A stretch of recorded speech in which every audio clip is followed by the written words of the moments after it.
నమస్కారం. ఈ ఇంట్రెస్టింగ్ విశ్లేషణకు స్వాగతం. మార్కెట్లు విసుగిస్తున్నప్పుడు, ఫ్రస్ట్రేషన్ పీక్స్కి వెళ్ళినప్పుడు మనకు కావాల్సింది కొంచెం తాజా హవా. అదేనండి, తాజా గాలి. పెట్టుబడుల ప్రపంచంలో నంబర్స్ ఎంత ముఖ్యమో మన మైండ్ సెట్ కూడా అంతే ముఖ్యం. Because psychology matters. ఈరోజు మనం ఈ fresh air in frustrating markets కాన్సెప్ట్ను చాలా డీప్గా, ఎంగేజింగ్గా అర్థం చేసుకుందాం. దుమ్ము రాకుండా కిటికీలు మూసేస్తే తాజా గాలి కూడా బయటే ఉండిపోతోంది. వినడానికి చాలా సింపుల్గా ఉంది కదూ? కాని ఇది అక్షరాలా నిజం. మన ఇన్వెస్ట్మెంట్ ఫిలాసఫీకి ఇదే అసలైన పునాది.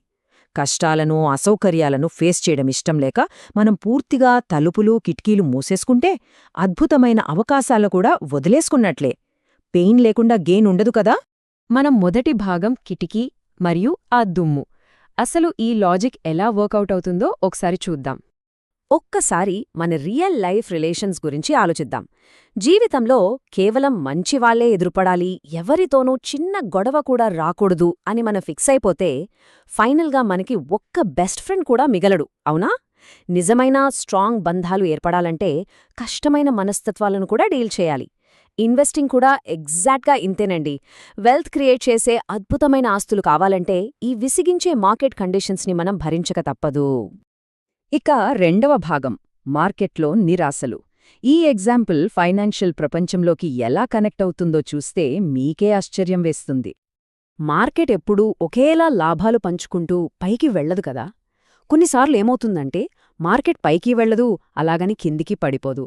జస్ట్ ఒకే రేంజ్లో అటూ ఇటూ గ్రైండ్ అవుతూ ఉంటుంది. దీన్నే మనం సైడ్ వేస్ మార్కెట్ అంటాం.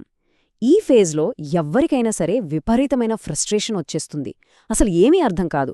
చలో మొత్తం డబ్బులు తీసేసుకుని బయట పడిపోదాం అనిపిస్తుంది. ఎగ్జాక్ట్లీ ఇక్కడే మన సైకాలజీ అసలు గేమ్ ప్లే చేస్తుంది. దీన్ని ఇంకోలా చెప్తాను వినండి. మనం పూర్తి ఆరోగ్యంగా ఉన్నప్పుడు డాక్టర్ అవసరం అసలు ఉంటుందా? ఉండదు కదా. కానీ జబ్బు చేసినప్పుడే ఎక్స్పర్ట్స్ గైడెన్స్ కావాలి. మార్కెట్ కూడా అంతే. హెల్దీగా పైకి వెళ్లే మార్కెట్లలో ఎవరైనా ఈజీగానే డబ్బులు సంపాదించేస్తారు. కానీ ఇలాంటి సిక్ మార్కెట్లలో, అదేనండి స్తబ్దుగా ఉండే మార్కెట్లలో నెగ్గాలంటే మాత్రం విపరీతమైన క్రమశిక్షణ, ఎంతో ఓపిక కావాలి. మూడవ భాగం, దుమ్ములో దాగున్న వజ్రాలు. ఇక్కడే అసలు ట్విస్ట్ అంతా దాగి ఉంది. మార్కెట్ ఏమీ చేయకుండా చాలా సైలెంట్గా, బోరింగ్గా ఉందని మనం ఫీల్ అవుతున్న టైంలోనే బ్యాక్గ్రౌండ్లో భారీ సంపద రహస్యంగా క్రియేట్ అవుతూ ఉంటుంది. ఫర్ ఎగ్జాంపుల్ 2010 నుంచి 2016 వరకు జరిగిందని ఒకసారి చూద్దాం. ఈ 6 ఏళ్లపాటు మార్కెట్ ఇండెక్స్ ఓవరాల్గా ఎక్కడికి కదల్లేదు. 2010లో ఏ పీక్లో ఉందో 2016కి కూడా అక్కడే ఉంది. మధ్యలో అంతా ఒడిదుడుకులు, టెన్షన్.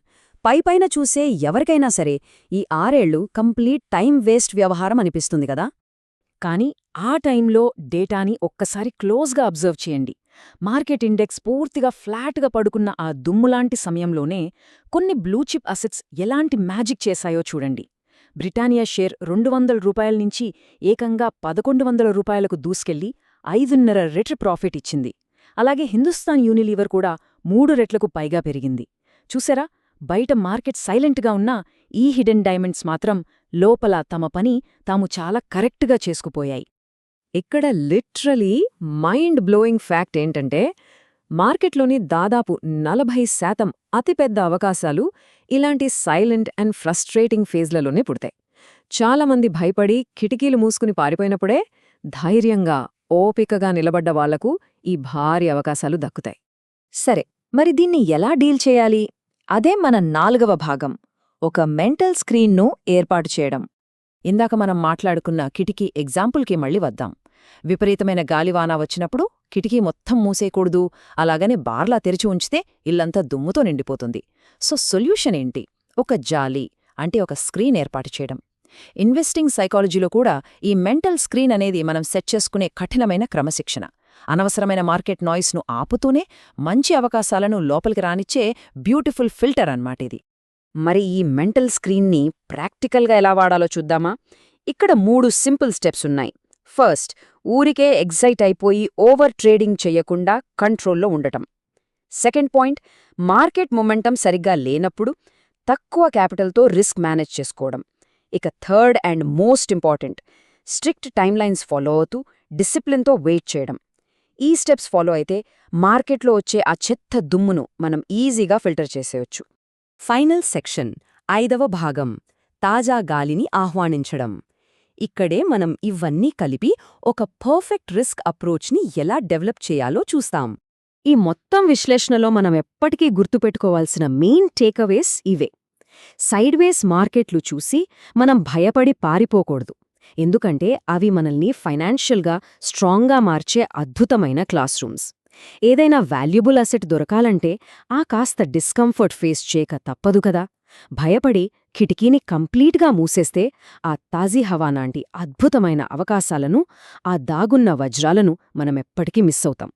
ఎప్పుడూ కిటికీ తెరిచే ఉంచాలి, కాకపోతే ఆ క్రమశిక్షణ అనే జాలీతో.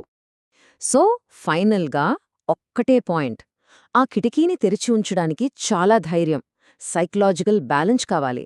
ఒకసారి ఆలోచించండి, నెక్స్ట్ టైం మార్కెట్లలో ఇలాంటి విసిగించే వాతావరణం వచ్చినప్పుడు ఆ దుమ్మును తట్టుకుని తాజా గాలి కోసం మీ కిటికీలు తెరిచే ఉంటాయా?